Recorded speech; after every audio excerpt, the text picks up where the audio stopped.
وما أرسلناك إلا رحمة للعالمين۔ ایک مرتبہ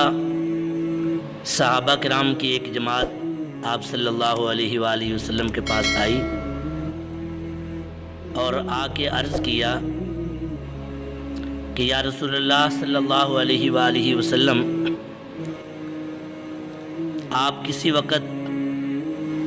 انتہائی متفکر اور پریشانی کے عالم میں ہوتے ہیں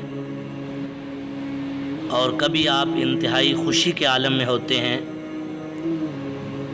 تو ہم آپ کی زبان سے نکلا ہوا ہر لفظ لکھ لیتے ہیں، کہیں ایسا نہ ہو جائے کہ آپ غصے میں یا پریشانی میں ایسا لفظ بول بیٹھیں کہ جو لکھنے کے لیے مناسب نہ ہو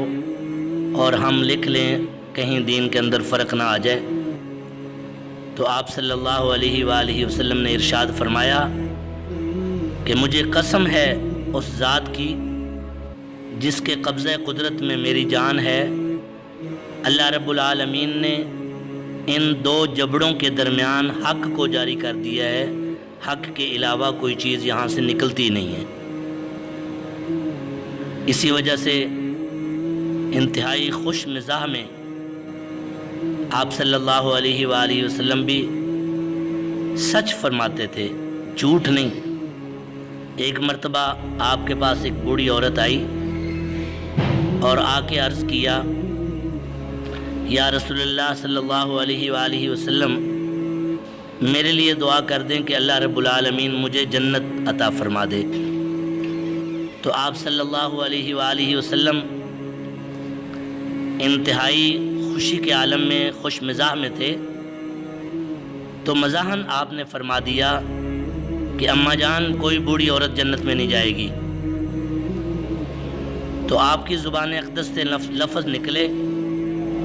تو اماں جان پریشان ہو کے رونے لگی۔ تو آپ نے فرمایا اماں جان، میں نے کہا ہے کہ کوئی بوڑھی عورت جنت میں نہیں جائے گی، اس کا یہ مطلب نہیں کہ تو جنت میں نہیں جائے گی، تو جنت میں جائے گی مگر جوان ہو کے جائے گی، کیونکہ اللہ رب العالمین کا ایک اصول ہے، دنیا کے اندر اگر کسی کی عمر بڑھاپے تک پہنچ چکی تھی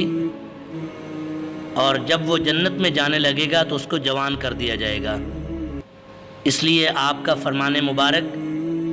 کہ کوئی بوڑھی عورت جنت میں نہیں جائے گی، اس کا مطلب یہ ہے کہ بڑھاپے کی حالت میں جنت میں نہیں جائے گی۔ تو وہ اماں جان مسکرا پڑی اور خوش ہو گئی۔ اسی طرح ایک صحابی رسول آئے آپ صلی اللہ علیہ وسلم کے پاس، آ کے عرض کیا یا رسول اللہ صلی اللہ علیہ وسلم، مجھے اونٹ چاہیے، میں سواری کروں گا اور گھر میں سہولت ہو جائے گی۔ تو آپ صلی اللہ علیہ وآلہ وسلم انتہائی خوشی کے عالم میں تھے اور مزاحاً خوشطبی کے طور پہ فرمایا کہ بیٹھ جاؤ، میں آپ کو اونٹنی کا بچہ دیتا ہوں۔ وہ صحابی رسول بڑے پریشان ہوئے کہ میں اونٹنی کا بچہ لے کر اس کو سنبھالوں گا، پالوں گا، چارہ کھلاؤں گا، پھر کئی سالوں میں وہ بڑا ہوگا اور اس کے بعد مجھے نفع دے گا۔ تو آپ صلی اللہ علیہ وآلہ وسلم سمجھ گئے اور فرمایا کہ پیارے، پریشان کیوں ہوتے ہو،